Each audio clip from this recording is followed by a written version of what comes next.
आज हम पढ़ेंगे हिंदी व्याकरण के अंतर्गत वचन। वचन को अंग्रेजी में नंबर भी कहते हैं।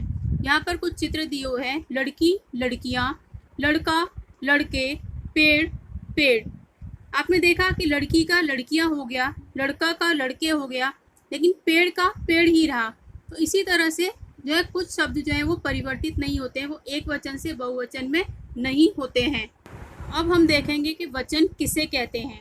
वचन संज्ञा, सर्वनाम, विशेषण और क्रिया के जिस रूप से उनकी संख्या का बोध हो उसे वचन कहते हैं। जैसे लड़का, लड़की, कुत्ता, घोड़ा, आप आदि शब्द एक का बोध करा रहे हैं।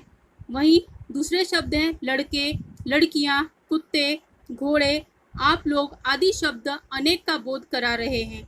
वचन के दो प्रकार होते हैं बच्चों, एक वचन और बहुवचन। तो एक वचन किसे कहते हैं?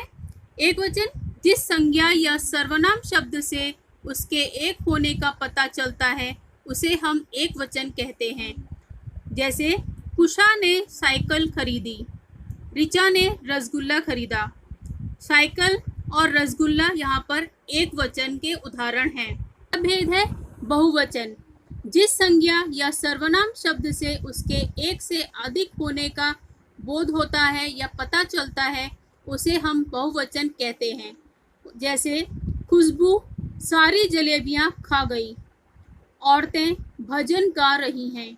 जलेबियां और औरतें शब्द बहुवचन के उदाहरण हैं। वचन संबंधी जानने योग्य बातें, जैसे आदरणीय लोगों के लिए सदैव बहुवचन का प्रयोग किया जाता है। पहला उदाहरण इसका, दादाजी बगीचे में घूम रहे हैं, माँ खाना बना रही हैं। दूसरा, कुछ शब्द सदा बहुवचन के रूप में प्रयोग किए जाते हैं, जैसे हस्ताक्षर, आंसू, दर्शन, बाल आदि।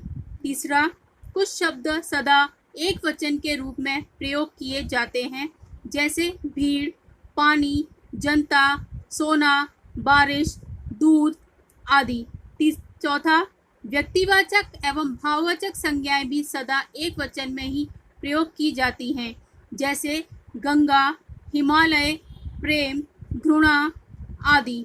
फिफ्थ, वचन बदलते समय ई तथा ऊ की मात्राएं बदलकर ई और ऊ की हो जाती हैं, जैसे दवाई, दवाइयाँ, बहू, बहुएं आदि। जैसे औ के स्थान पर ए लगाकर पुस्तक, पुस्तकें, बात, बातें, बहन, बहनें, आँख, आँखें, कलम, कलमें, गाय, गायें, बाहाँ, बाहें, भैंस, भैंसें, रात, रातें।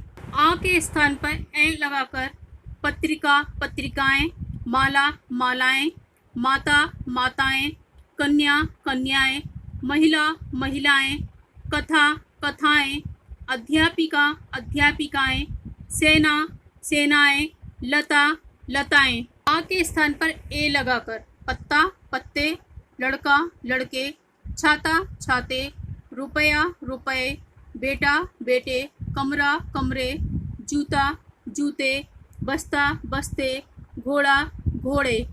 ई के स्थान पर इयां लगाकर लड़की, लड़कियां, जाति, जातियां, चीटी, चीटियां, पत्ती, पत्तियां, मिठाई, मिठाइयां, नदी, नदियां, चाबी, चाबियां, थाली, थालियां, लकड़ी, लकड़ियां। जैसे इया के या पर चंद्रबिंदु लगाकर गुड़िया, गुड़ियां, डिबिया, डिबियां, गुड़िया, गुड़ियां, बिंदिया, बिंदियां, चिड़िया, चिड़ियां, चुहिया, चुहियां, कुड़िया, कुड़ियां। ऊ तथा औ के साथ ए लगाकर ऋतु, ऋतुएं, गौ, गौएं, धातु, धातुएं, वस्तु, वस्तुएं, बहु, बहुएं, धेनु, धेनुएं। शब्दों के बहुवचन शब्दों के अंत में नए शब्द जोड़कर बनाए जाते हैं, जैसे पक्षी, पक्षीवृंद, अध्यापक, अध्यापकगण, सज्जन, सज्जन लोग, मजदूर, मजदूर वर्ग, गुरु, गुरुजन, व्यापारी, व्यापारीगण, छात्र, छात्रगण, प्रजा, प्रजाजन। हम बच्चों जानेंगे कि पाठ में हमने क्या सीखा। फर्स्ट, वचन संज्ञा शब्दों की संख्या बताते हैं। वचन के दो प्रकार होते हैं, एक वचन, बहुवचन। शब्द के जिस रूप से उसके एक होने का पता चलता है उसे एक वचन कहते हैं, जैसे लड़की। शब्द के जिस रूप से उसके अनेक होने का पता चलता है उसे बहुवचन कहते हैं, जैसे लड़कियां। नेक्स्ट, कुछ शब्दों का प्रयोग एक वचन की तरह ही होता है। नेक्स्ट, कुछ शब्दों का प्रयोग सदा बहुवचन में होता है। नेक्स्ट, वचन के अनुसार वाक्य का रूप बदलता है।